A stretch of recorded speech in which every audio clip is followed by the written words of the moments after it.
Welcome back to Beyond Ball. I'm Tim Barris, local Cleveland sports fanatic, joined by the coach, the logo, Johnny Fadul, and his Michael Jordan during the Barons jersey. Yeah, minors, baby. How you doing, Johnny? Good, dude. We said we weren't gonna do a lot of late night episodes, and then here we are. At 10 p.m. Probably the latest that we've done. But you know what? It's Saturday night, Yeah. and there's no other place we'd rather be than talking sports. Yep. So NCAA tourney, Yep. UConn gets it done. Get a little recap. What we got going today? We had the recap. Yeah. We're gonna talk about the NCAA tourney. Talk a little bit about the Masters. We're heading into Masters Sunday. We're gonna talk a lot about the NBA. Playoffs start next week. Final day of the regular season is tomorrow, which should provide a lot of clarity on what's gonna be happening in the playoffs. And then we're gonna talk about three of our favorite sporting events. So we'll dive in. Let's talk some NCAA tourney. UConn, close game in the first half, but then they pull away and they win by 16 over Purdue. Yep. How did you feel about that game? How did you feel about the dominating performance of the Huskies? Well, when March started, we were talking about a lot of upsets and kind of almost imagining ways that we thought UConn wouldn't win. But we were kind of right by saying we'd be idiots to not pick UConn, just like Scottie. But my biggest take from it is I truly believe, and I don't know if this is a hot take to you or not, but I think that this UConn group, because last year they lost Jordan Hawkins, they lost some dudes, but back to back, it's the best back-to-back years from any program since the 2000s Florida's teams, including any Duke dynasty, any North Carolina dynasty, maybe back when with the UCLA's. But you're going back till you're going to the John Wooden era. You're talking winning streaks of over 70 games in a row with Bill Walton, Kareem Abdul-Jabbar. Yeah, it's incredible, that kind of run, especially with how hyper competitive college basketball is now. In the 70s, it wasn't you had as many teams, that could compete like you do today. So I totally agree. Yeah, the parity is as good as ever, and then just one team just stood out, and it's just very rarely like that. Even with, I was thinking back to the AD Kentucky teams and the Cat Kentucky teams, it was just not like this, to where it's every game was a 30-point game. Every game you're just waiting for the avalanche on the second half. They're nasty, and Hurley is basically set for life. He could get whatever job he wants for the history of college basketball. I wouldn't be surprised if he 5-10 years from now is in kind of a Brad Stevens role, because I feel like he's just on the up and up, and it's sick. He's in the perfect position. And we talk about teams, and we talk about coaches and eras, and this kind of reminds me of the Villanova run that they made with Jay Wright when they won. I don't think it was back-to-back. I think it was 2 out of 3 years, though. Was this Rudy Gay and this was the Chris Jenkins team and those guys. Gotcha. So, it kind of reminds me of that, but purely dominated this tournament. They won every game by double digits. Yeah. That's almost unheard of now. Yeah. So, congratulations to UConn, but we still at least had an entertaining tournament. We had an 11 seed make the Final Four. We had our fun upsets. But at the end of the day, truly the best team won this tournament. And also, though, you have to give congratulations to Purdue. They at least proved themselves. They proved that they were an elite team. Zach Edey proved that he was an elite college player, making it to the finals. They kind of got rid of that bad taste out of their mouth. So congratulations to them as well. Yeah, and on to the big boys. On to the big boys. So now golf. The Masters, we head into Sunday, and Scottie Scheffler is 6 under, 7 under par. So just like we said, we're gonna be dumbasses to not take this dude. What did we do? We didn't take this dude. Dude. You just watch him swing it. He's just different. He's just different than all these guys. I don't care. Every golfing instructor that teaches me how to golf tells me to do the opposite of what I watch Scottie Scheffler do. He looks like he's just out there playing like Happy Gilmore, and I'm sitting here, and you could put 10 golf balls there, and I'll probably miss all of them. So it's, what he's doing is ridiculous. Right. And, but it's still a competitive tournament, For sure. Colin Morikawa is only 1 back of him. Max Homa is 5 under, 2 back. So it is going to be a fun Sunday. Now, I do think probably Scottie Scheffler takes it. 18 of the last 23 Masters, someone in the final group the final pairing has won. Yep. So that bodes well for Scottie. Our guys, let's not forget, our guys got smacked. Tom Kim never had a chance. Brooks Koepka, he got like a double, I think, in day one. Brooks never had a chance. That was crazy. It's way more surprising from Brooks. I figured Tom might not have a chance, but Brooks was just never in it either. Yeah, and I actually put money on it to make it fun. For Brooks? Yeah, I lost that. But and also like another story, like Bryson, he was probably bored. Brooks was probably bored. Bored? Yeah. Why was he bored? Because he doesn't like golf. Oh God. He says it. He says it sometimes. Jeez. He has said it before. That's not good. I'm just letting you know. I'm just letting you know. All right. Yeah, but yeah, like, DeChambeau was. He was up there with Scottie Scheffler, and then he little collapse. 3 over par today. Yeah. So I mean, I think Scottie takes it home tomorrow, but it should be an entertaining Sunday for you golf fans. Yeah, there's some fun in there. I just think he's going to take over, but Morikawa and Homa, they showed out too. So I'm pumped. I mean, like, there's nothing like the back nine of Masters Sunday. So hopefully I'm back in time from the Indians game, which I think I will be. Ooh, Indians. Guardians. Guardians. Well, hopefully you don't see them get swept. Yeah. Tough one today. He's losing a doubleheader, but we're not going to focus on that. We're going to head into the NBA. There's so much going on. You have every team in the league league playing. Eastern Conference, starts at 1. Yeah. Every team at 1, and the West was going to start like 3 or 4. So we have a lot to be decided. Fortunately, our Cavs took care of business Friday night with the big win over Indiana. Clinches at least the 4 seed. Yep. Cavs could get the 3 seed with a win. And Can they get the 3? I thought they could only get the 2 seed or the 4 seed. Win and a Milwaukee loss. What if the Knicks win? There's so much going on. Seed. And we would get 3. And we would get 3, and then Milwaukee would be 4. I thought Milwaukee had the tiebreaker with us. No, we have it with them. We There's have it so with much going on. We have it with the Bucks. Knicks have it with us because the Knicks always chaos. Well, this is like the epitome of what I'm trying to get into. It's chaos. Like, I feel like tomorrow there are going to be teams flip flop. So it's impossible to sit here and talk about this first round matchup, except for a couple. One that I wanted to bring up is, in our first episode, we picked dark horses in the West. And you picked the Mavericks, and I picked the Clippers. And they're playing each other in the first round. And that's the only thing that we really, truly know is that those two teams, and we've known it for a few days, which is fun.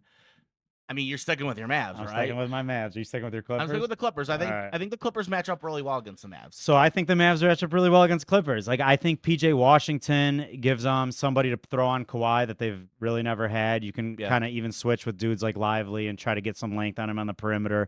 I think that they're just more poised offensively and they just get better possessions. Like, there's going to be no wasted possessions with like guard play like Russ and just, stuff like that. Obviously, the Luka effect, the Kyrie effect. That series is going to be so fun. It's got to go to 7. I think I read there was 12 people in that series from when – was that the bubble when they upset them? Did Luka beat them in the bubble or the year after? But whatever year the Mavericks beat the Clippers – Does the bubble count? The bubble doesn't count. Yeah. Whatever year that they beat them, there's like still 10 guys. So like that's a mini rivalry, I feel like, brewing over there. So that's going to be really fun. What I thought was crazy is the play-in – right now in the West. I know it might change, but if you told me preseason, Suns, Lakers, Kings, Warriors, and 3 of those teams we know are for sure in the play-in. We know the Lakers, Kings, and Warriors for sure. The only difference could be if the Suns jump the Pelicans tomorrow. So either way, out of those 5 teams, I mean, the Pelicans, I felt a little bit differently, but with these 4 teams that are there right now, 2 of them are straight up not making the playoffs. Right. Like, it could be the Warriors and the Lakers not making the playoffs. Yeah, out of Curry, LeBron, and Durant, one of those guys is for sure not making it. Unless the Suns leapfrog the Pelicans. But back to the 4-5 matchup in the West with the Clippers and the Mavericks. I'm still going to go with the Clippers. I like the length that they can throw at Luka. You can throw Paul George. You can throw Kawhi out there. You can even throw Coffee out there. I mean, you got so much length where I think that could bother the Mavericks. You're not going to ever stop Luka.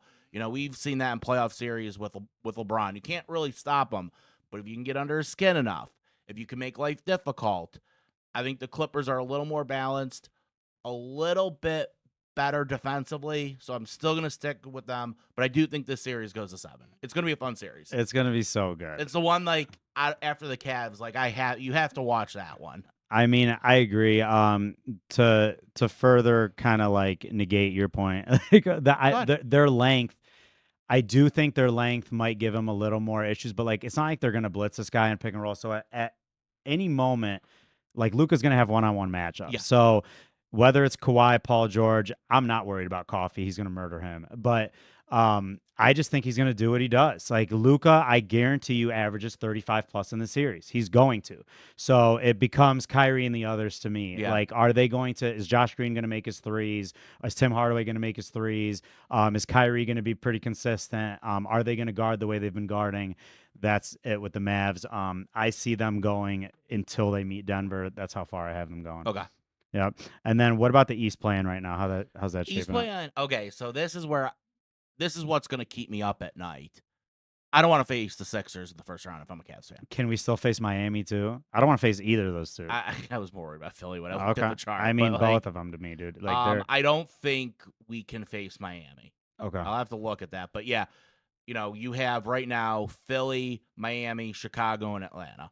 So, Chicago and Atlanta, one of those teams will knock each other out. And then, Philly could jump tomorrow. They could jump the Pacers and the Magic. Yep. So Orlando, Indiana, and Philly are all tied in the standings. If they all win, Orlando gets the 5 seed. If they lose, Philly and Indiana win, Indiana gets 5, chaos. Philly gets 6. It could be chaos. It is chaos. If Orlando and Indy both lose and Philly wins, Philly's the 5 seed. Let me ask you a question. Out of every team you just said, so one of those teams is probably going to end up with the 7 seed, right? Right. Well, yeah, they have to. It's the 3. All right. Regardless, even if they don't, because I forgot Milwaukee can get 2, 3, or 4. Right. Who is Milwaukee beating out of those teams? I think Milwaukee is out in the first round. You think so? I think unless they get a matchup with Indiana or Orlando, like somehow, I think they're out. Orlando. I do too. But I think those are kind of the 2 teams that I don't think are ready. I might bite my tongue in 2 weeks, but Orlando and Indiana to me are the 2 first-round exits. I think whoever matches up with them out of those top 10 teams currently is passing. But it's tough, dude. Like I just don't think they're gelling. Doc Rivers isn't like this savant that's just going to get you to flip upside down overnight. Giannis is hurt again going into the playoffs. Dame is he's going to get forced in. You hate Dame. I love Dame. Dame's the only thing keeping them going to me. And then I just don't think they just don't have enough. They just don't have enough. I would feel a lot differently if they had Dame and Drew Holiday, but it's just not enough. Like congratulations, Drew Holiday getting that contract extension. Dude, he's a stud. And we're talking about all this shit in the East. I don't know how Boston doesn't get out of the East. It's an injury. That's the only way these dudes. They are so good. You don't think Embiid could go nuts in a series and beat Boston? I don't. I just think they're too good. I think that like they're motivated, ready. They defend too consistently. I mean, I could see Embiid like losing his mind for a series, but the others aren't enough for me with Philly. Like I love Maxey, but it's just not enough. Right now, like you said, you got Giannis hurt. The Knicks, while formidable, what Randall's done. Yeah. The Cavs. But they're dangerous too, dude. I mean, my thing is like in the East, it just feels like Boston, and then 2 through, I don't know, 6 feels interchangeable to me. And then the play-ins, like, you got your dangerous Philly and Miami sitting down there. But and then in the West, it's like truly a shit show. The West is a crapshoot. It's a shit show. It's for me, it's Denver. I'm still gonna go Denver over Boston in the championship. And then that's it. All right. Yeah, there's my take. I'm going early with it. I don't care what seed they have. Give them 1, 2, 3. You could put them down at 8. Denver's getting there. They're just too good. I mean, Denver right now is tied for third, and they're either going to be 1, 2, or 3. Yeah. So you're not going that far on a limb. But I know. The West is, was pretty stacked 1 through 10 this year. But they're going to end up playing. They're most likely going to play OKC or Minnesota in the second round. Yeah. So I mean, that's going to be the big one. But yeah, like want to talk a little bit while we're on Denver. Jokic. Do you think Jokic is MVP? Do you think your boy SGA is, or do you think Luka is? It's kind of like a 3-man race. So what do you think? I don't think you can go wrong, but I'm going SGA. Okay. Take the leader of a young Thunder team, first in a stacked West. You're talking like 30 points a game, brings it every night. And it's kind of cool to see a guy who doesn't just chuck threes be in this conversation. A true mid-range game, can get to the rim. I think the leadership, though, you have, Chet Holmgren, very nice player. You have Josh Jalen Giddey, and you had some Williams. Josh Giddey distractions during the year. The Jalen Williamses. Yeah. It's a very nice team, but can you really look at anyone else on that team and say you're another superstar? And I don't think you can. Maybe with Chet. Maybe, but in a maybe year or not two. right now. But like Luka's got Kyrie. Yeah. Denver's you're got right. Murray. You're right.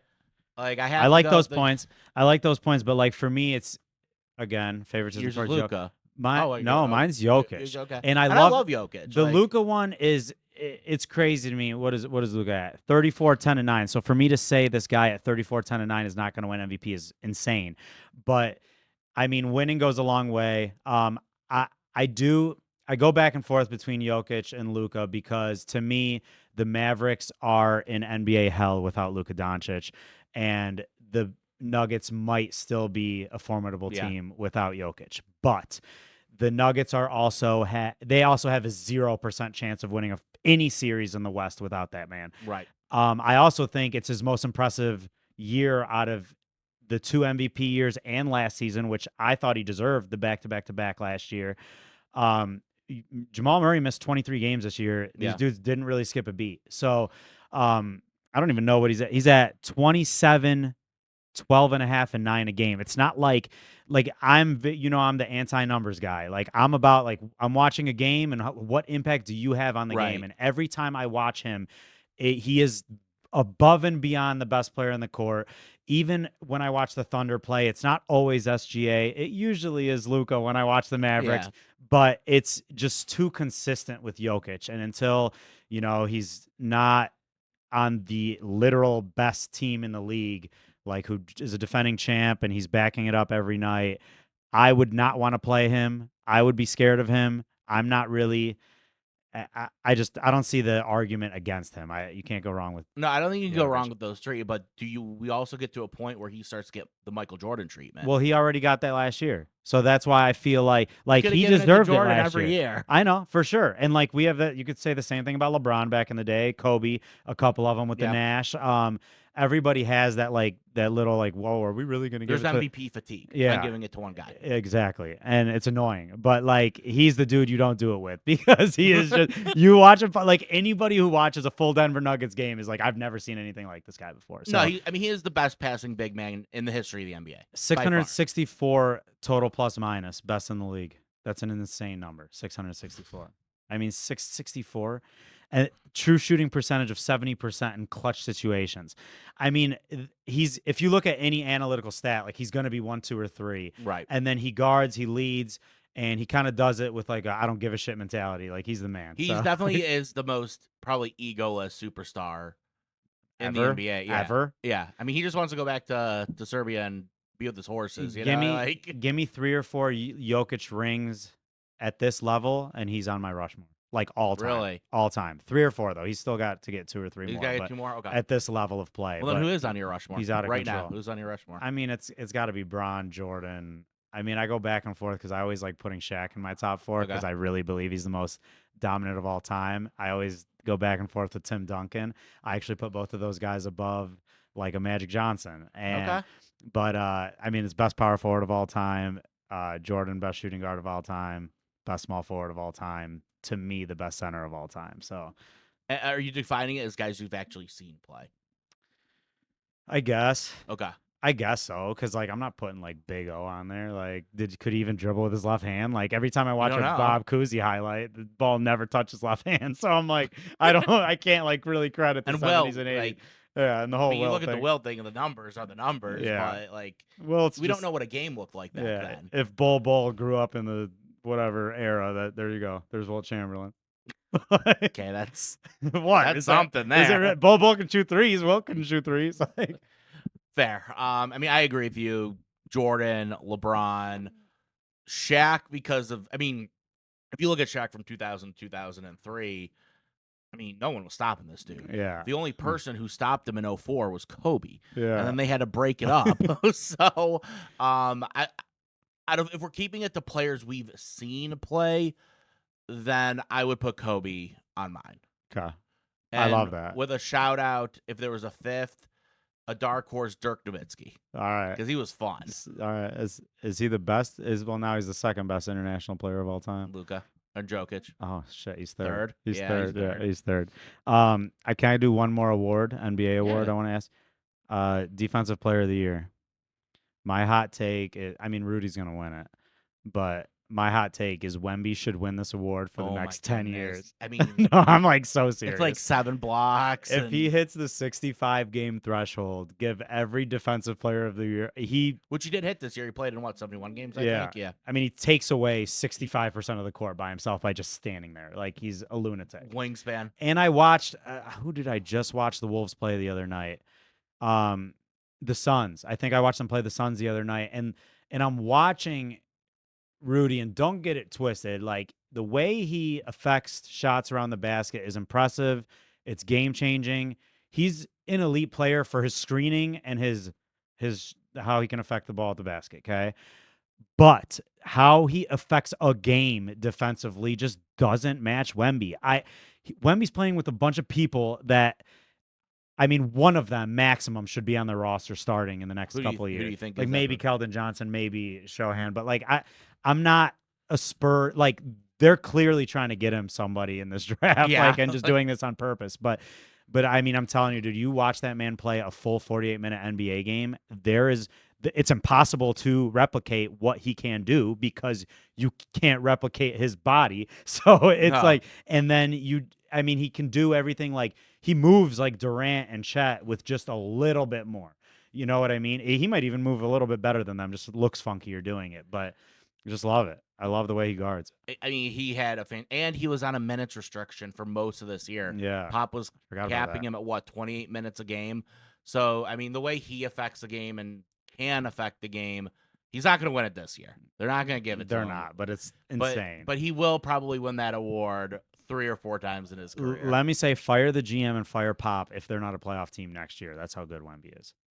Dude, you could get mid-level exception guys and just dudes who have watched him play this year that want to be on his team and then West. hit on your draft pick, land a free agent. You have hella cap space. Like, they're 2 people away matching with this guy to where you're middle of the West. He's incredible, dude.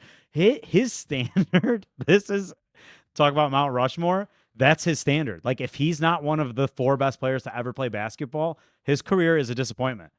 He's that good. He is so good. And we haven't seen that type of expectation since LeBron came in. Yeah. No 100%. one has had that. So, like, the cap space, let's see how much the Spurs are going to have next year. Well, you're not paying anybody besides Keldon. No, I'm just seeing any of those contracts are like. There's no way I'm not picking you up to be at least the 11th or 12th guy on the Spurs roster. Okay, so right now they have about 117 million committed. Vassell. Oh yeah, Danny Vassell, David, whatever his name is. I mean, yeah, he did sign a max. They're still paying Zach Collins next year 16 million. Trey Jones is getting 9. Devontae Graham 12.5.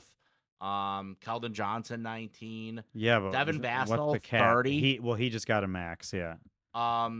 He's nice though. He's another guy that I'd pair up with him. So right now they're at 117 million committed for next year. So the cap's usually between 120 125.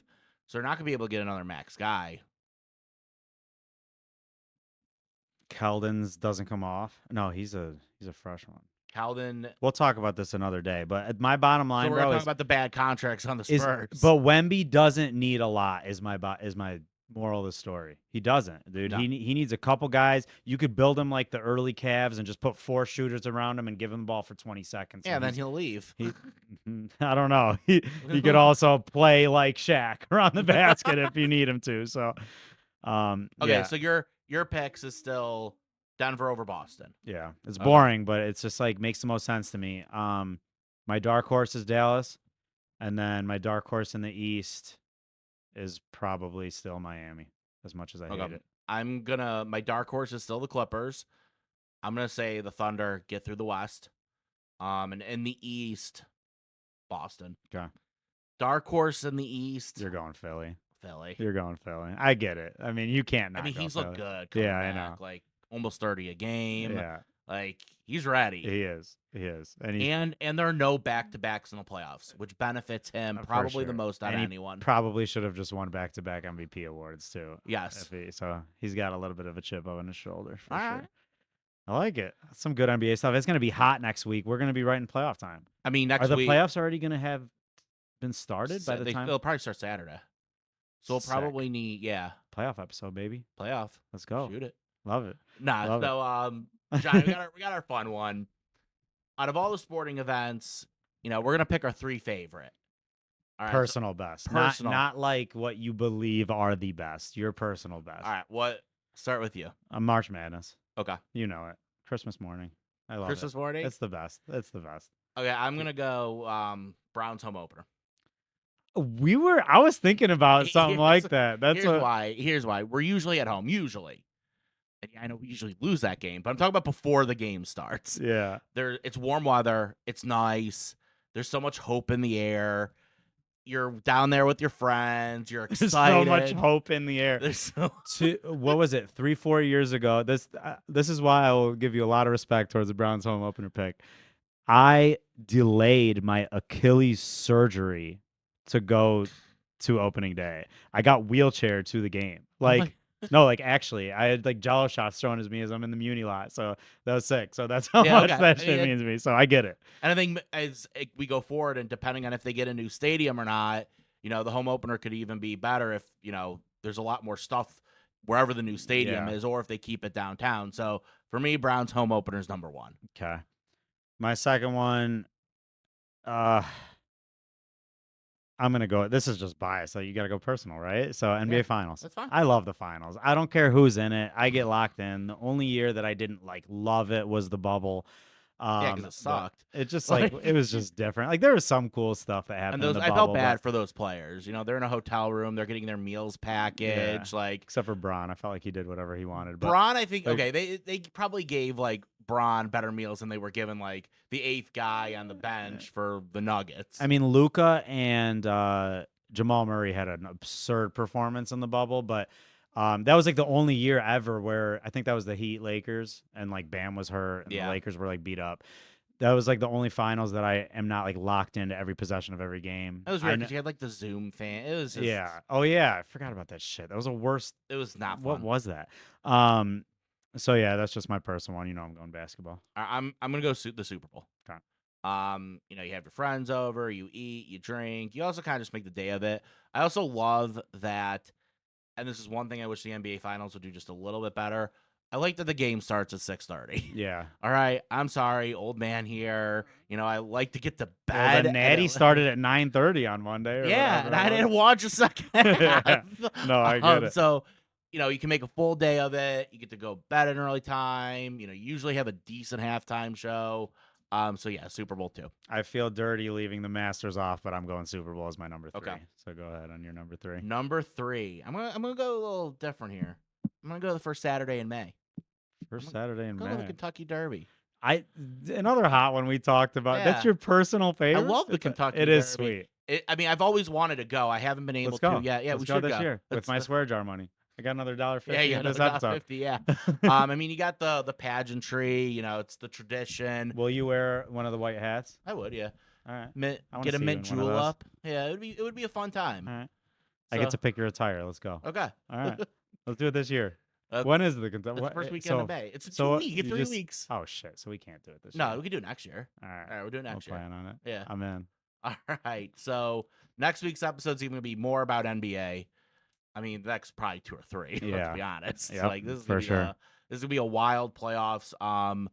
Tomorrow, I cannot wait to see what shakes out. I know, man. It's gonna be a sick day. We got Masters Sunday, 16 NBA games, which is absurd. And you're going to the Guardians game. Hopefully they don't get swept, but Yeah, whatever. Do you have League Pass on your phone? I do have League Pass. Okay, you're gonna watch League Pass. I have League Pass. I'm probably gonna switch between that and the Masters. I wish I could figure out a way to do picture-in-picture on my phone. Oh my goodness! While I'm at a baseball game. Just grab someone else's phone. I'm gonna be at a baseball game. Let me watch any other sport but this one. All right. But yeah, shoot it, baby.